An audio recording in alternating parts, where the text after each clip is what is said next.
Assalamualaikum warahmatullahi wabarakatuh. Kali ini kita akan belajar tentang model persamaan struktural atau Structural Equation Modeling yang disingkat dengan SEM. Video ini akan memuat beberapa bagian. Ini adalah bagian yang pertama, itu tentang gambar. Kita belajar menginterpretasikan makna gambar di dalam SEM. Ketika membaca sebuah jurnal, pernahkah Anda melihat gambar seperti ini? Inteligensi mempengaruhi performansi akademik. Atau gambar seperti ini, keluarga, kognitif, dan adjustment mempengaruhi achievement. Ataukah gambar seperti ini?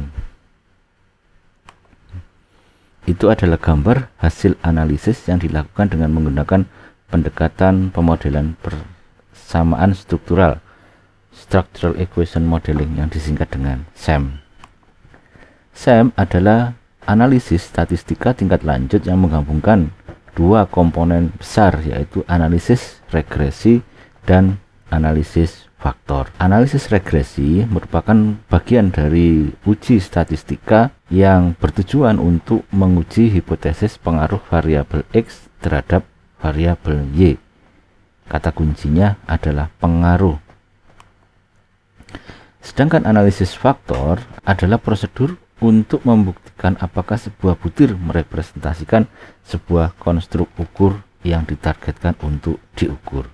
Simpulannya adalah SEM terdiri dari analisis regresi yang menguji tentang prediksi serta analisis faktor yang menguji elemen-elemen sebuah pengukuran. Kita mulai dari gambar dari unsur yang pertama, yaitu analisis regresi. Analisis regresi adalah analisis yang membantu kita untuk mengetahui seberapa besar peranan atau pengaruh satu atau seperangkat prediktor terhadap kriteria. Regresi linear diwujudkan dalam persamaan berikut ini, Y sama dengan A ditambah BX ditambah E.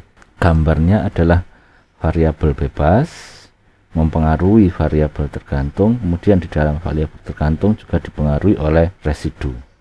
Pada gambar ini, panah menunjukkan pengaruh yang ditunjukkan oleh koefisien regresi.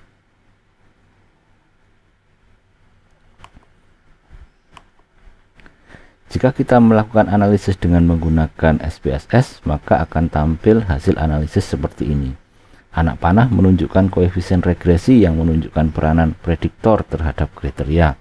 Dapat berupa koefisien yang unstandardized atau tidak terstandar maupun koefisien yang terstandar. Jadi 0,744 bisa dipindahkan ke sini atau 0,877 bisa juga dipindahkan ke sini. Intinya panah tersebut adalah koefisien prediksi dari persamaan regresi. Sementara itu, residu merepresentasikan hal-hal yang tidak dipengaruhi oleh prediktor di dalam kriteria.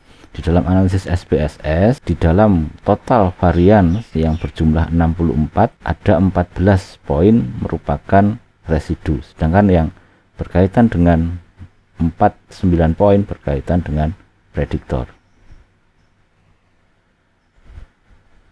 Residu adalah hal-hal yang mempengaruhi kriteria selain prediktor. Jumlah residu adalah dalam tabel ini adalah 0,769 jika dikuadratkan sama dengan 76,9%.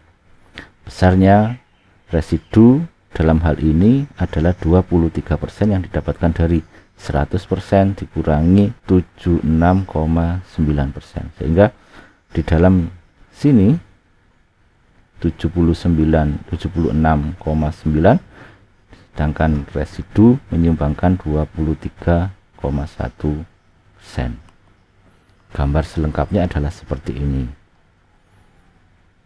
Porsi prediktor ditambah dengan residu jumlahnya 100.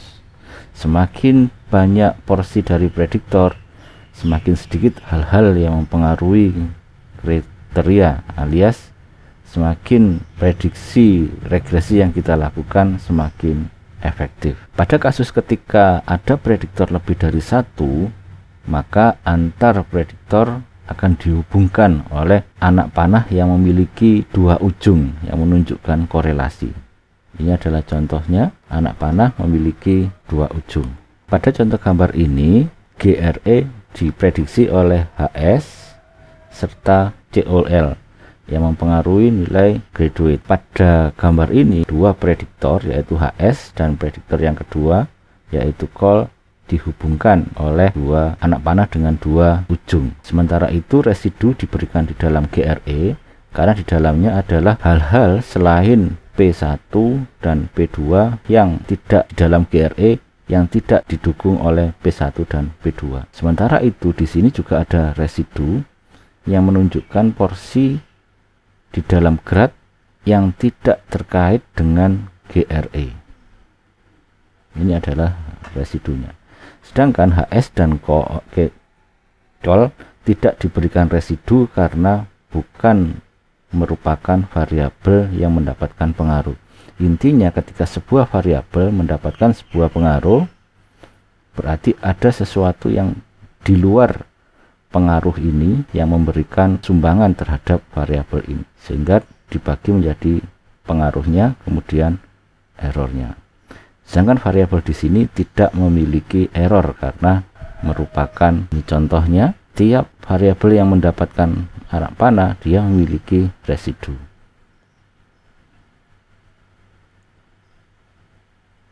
Sedangkan variabel di dalam prediktor tidak memiliki residu. Oke, kita lanjutkan pada gambar dari unsur analisis faktor. Kita flashback tentang teori skor. Di dalam teori skor dikatakan bahwa skor tampak atau skor yang muncul dari pengukuran yang muncul di dalam data atau muncul di dalam kertas laporan merupakan skor yang di dalamnya terkandung skor murni atau T, true score, dan error. Sehingga dapat digambarkan bahwa di dalam 100% skor tampak tergantung dua porsi, yaitu porsi dari true dan porsi dari error. Di dalam teori skor, skor murni merepresentasikan porsi dari atribut atau konstruk yang hendak diukur. Sedangkan error merepresentasikan porsi dari kesalahan dalam pengukuran. Semakin banyak porsi skor murni di dalam skor tampak, semakin tinggi reliabilitas atau validitas dari pengukuran yang dilakukan. Contohnya adalah tes A. Tes A memiliki skor murni yang lebih banyak dibanding dengan tes B. Dapat dikatakan bahwa validitas atau reliabilitas pada tes A lebih tinggi dibanding dengan tes B. Skor tampak adalah skor yang muncul secara empirik.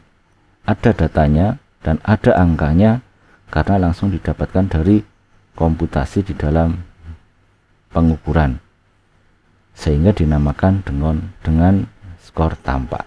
Sementara itu, skor murni dan error merupakan variabel laten yang tidak secara langsung muncul dari komputasi, akan tetapi muncul dari proses estimasi, pemodelan, atau komputasi dengan prosedur statistik tertentu.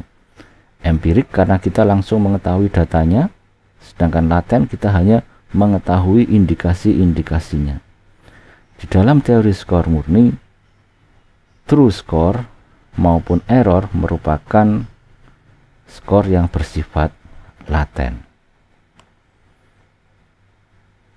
Dari definisi ini ditunjukkan bahwa laten artinya sesuatu yang ada, akan tetapi kehadirannya tidak secara langsung terlihat secara kasat mata melalui bukti-bukti empirik.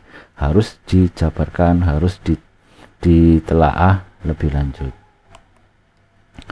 Di dalam SEM, skor laten atau variabel laten ditunjukkan melalui gambar lingkaran, sedangkan yang empirik ditunjukkan pada kotak persegi panjang. Sehingga jika kita kembali ke skor murni, di dalam X terkandung T dan E, maka gambarnya adalah sebagai berikut. Skor empirik merupakan sesuatu yang bersifat laten, sedangkan skor murni merupakan sesuatu yang bersifat, maksud saya skor murni bersifat laten dan error juga bersifat laten, sedangkan true score bersifat empirik. Jika sebuah konstruk diukur oleh beberapa indikator, baik melalui butir, seperangkat butir, aspek atau faktor atau indikator, maka gambarnya akan menjadi seperti ini. Satu konstruk direpresentasikan oleh beberapa indikator yang di dalam indikator tersebut terkandung error pengukuran. Misalkan kita mengukur inteligensi dengan menggunakan tes ingatan, di sini mungkin errornya adalah pengalaman, faktor belajar, usia, dan sebagainya. Pada gambar ini, anak panah menunjukkan kontribusi masing-masing elemen, yaitu konstruk yang diukur dan error pengukuran. Pada gambar ini, anak panah menunjukkan kontribusi masing-masing elemen, yaitu konstruk yang diukur dan error pengukuran di dalam indikator empirik. Bagi yang mengetahui analisis faktor, kan tahu bahwa tanda panah ini merupakan bobot faktor atau yang dikenal dengan faktor loading. Apakah faktor loading itu? Faktor loading adalah korelasi antara konstruk laten dan indikator, sama seperti korelasi di dalam statistika. Jika dikuadratkan, nilainya dapat menunjukkan proporsi atau sumbangan efektif dalam bentuk persen. Sebagai contoh, faktor loading dari konstruk dan indikator yang ketiga ini adalah 0,8. Jika ini dikuadratkan adalah 64%. Dapat dikatakan bahwa pada indikator yang ketiga sebesar 64% skor disebabkan oleh apa yang diukur, sedangkan sisanya disebabkan oleh error. Sebagai contoh yang lain, ketika faktor loadingnya adalah 0,9, maka di dalam skor yang tampak dalam pengukuran 81%-nya adalah dikarenakan oleh konstruk, bukan dikarenakan oleh faktor yang lain. Semakin besar porsi dari konstruk yang diukur di dalam indikator menunjukkan semakin besar reliabilitas pengukuran yang dilakukan, sehingga kita berusaha untuk memaksimalkan atau mencari indikator-indikator yang memiliki faktor loading yang tinggi. Oke, kita telah belajar bahwa yang pertama, SAM menggabungkan antara statistika yang merupakan pengujian hipotesis pengaruh variabel, sedangkan psikometrika pengujian kualitas alat ukur. Ada dua jenis panah di dalam model SAM, jangan sampai disamakan interpretasinya. Panah di dalam model statistika atau sama-sama laten seperti ini menunjukkan besarnya penyebab atau peranan, seperti halnya makan menyebabkan kenyang. Panah yang kedua adalah panah dalam model psikometrika. Panah di dalam model psikometrika menunjukkan besarnya kontribusi dalam menunjukkan apa yang diukur. Sama seperti halnya kantuk dalam menunjukkan rasa lapar. Jadi kata kuncinya adalah menunjukkan. Rasa kenyang ditunjukkan oleh berbagai macam indikator, salah satunya adalah rasa kantuk. Demikian juga sama seperti yang lain, kantuk juga pengukuran terhadap kantuk ada errornya. Yang kedua adalah error. Di dalam model statistika, error berkaitan dengan pengaruh, hal-hal yang tidak dipengaruhi atau dijelaskan oleh prediktor. Jadi misalkan ini adalah 100% hal-hal yang mempengaruhi orang itu sukses. Misalkan ada hal-hal misalkan selain dari usaha yang dilakukan, ada hal-hal yang tidak terkait dengan usaha yang dilakukan, misalnya nasib. Error yang kedua terkait dengan masalah pengukuran, sehingga dinamakan dengan error pengukuran, yaitu hal-hal yang menyebabkan skor murni terkotori oleh faktor pengganggu. Misalkan rasa kenyang ditunjukkan oleh kantuk.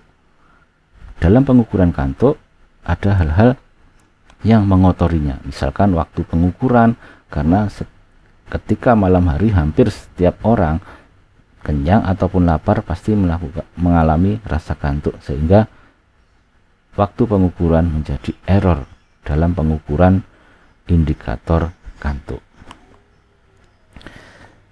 kita mencoba menyimpulkan bahwa di dalam model SAM ada dua komponen. Yang pertama adalah komponen analisis faktor yang dinamakan dengan model pengukuran. Dalam hal ini ada dua model pengukuran, yaitu pengukuran terhadap motivasi kerja dan pengukuran terhadap produktivitas. Selanjutnya ada model struktural yang merupakan model statistik yang menunjukkan pengaruh motivasi terhadap produktivitas. Dari 100% hal yang menyebabkan produktivitas, ada sesuatu hal-hal yang tidak terkait dengan motivasi kerja yang turut mempengaruhi motivasi. Mari kita baca bersama gambar ini. Pada gambar ini terdiri dari 4 konstruk. Kemampuan kognitif direpresentasikan oleh 3 indikator. Indikator 1, indikator 2, dan indikator 3. Achievement juga ditunjukkan oleh 3 indikator. Di sisi yang lain, kognitif juga dihipotesiskan mempengaruhi achievement. Ini adalah hal-hal yang di dalam achievement yang selain dari kognitif dan adjustment. Sementara itu, di dalam pengukuran kognitif juga ada error. Setiap indikator memiliki error. Nantikan video selanjutnya. Assalamualaikum warahmatullahi wabarakatuh.